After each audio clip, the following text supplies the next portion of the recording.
Goeiedag! Good day, fellow South Africans and citizens of the world.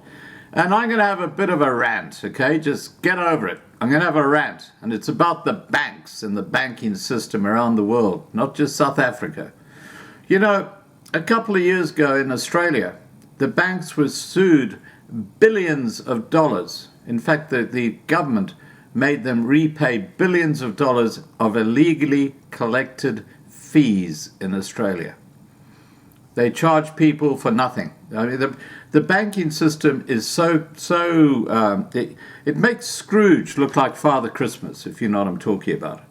I mean, they are just, these bankers are just the pariah. And when you go back to 2007 and 2008, when the taxpayers of the world bailed out the banking system. They bailed out a corrupted banking system because they were too big to fail. Remember that? Just 10 years ago, just over 10 years ago. Bailed out the whole banking system so that the Rothschilds and the Rockefellers and these guys who run the banks can sit there and just keep on counting their shekels. Okay? Now that communities like in Australia and like in South Africa are under duress,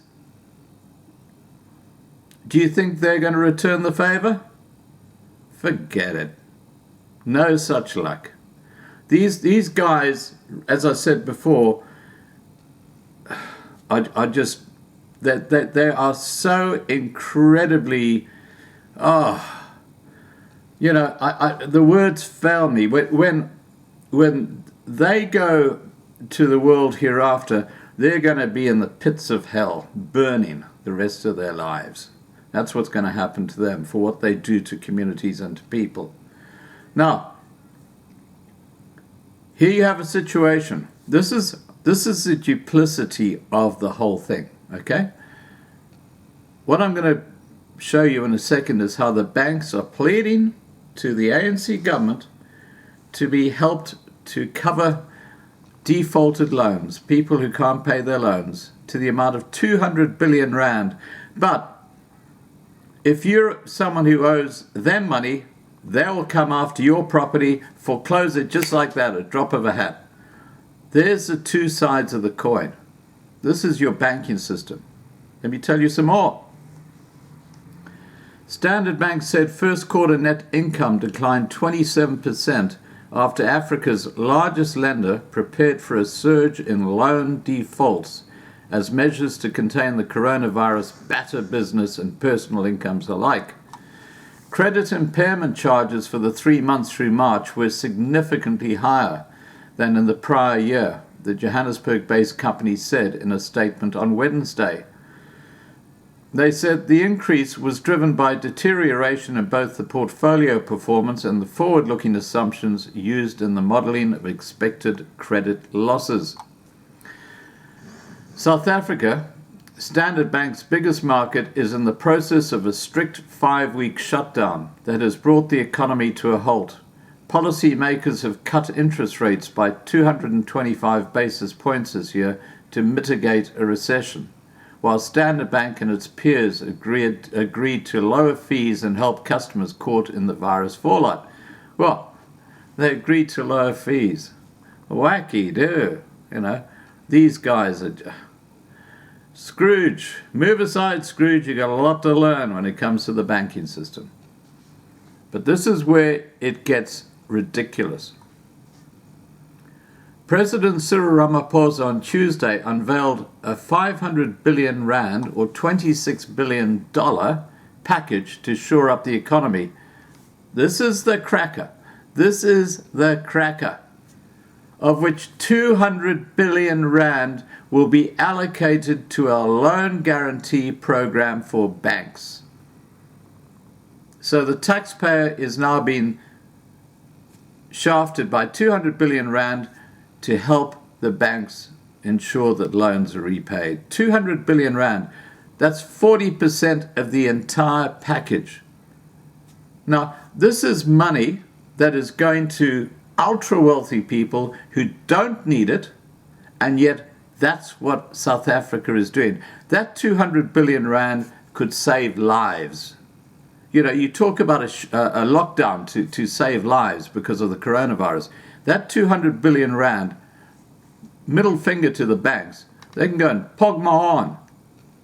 That 200 billion rand should be going back into the economy, helping impoverished people, not feeding the fat cats who've basically got another 200 billion rand of taxpayers' money while they are being so hard on everybody who defaults on their loans. This is BS.